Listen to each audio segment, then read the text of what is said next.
to speed. Set speed to 0 point for X.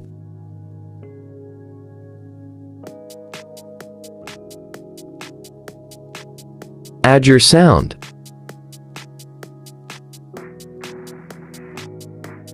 Go to match cut to add beat. This helps to know the position where you want the velocity to be.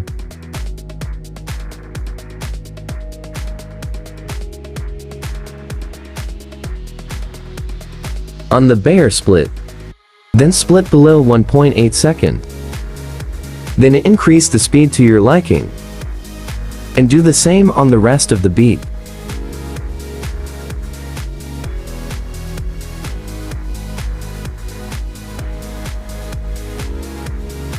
If you find this video, like, subscribe and switch on the notification for more tutorial.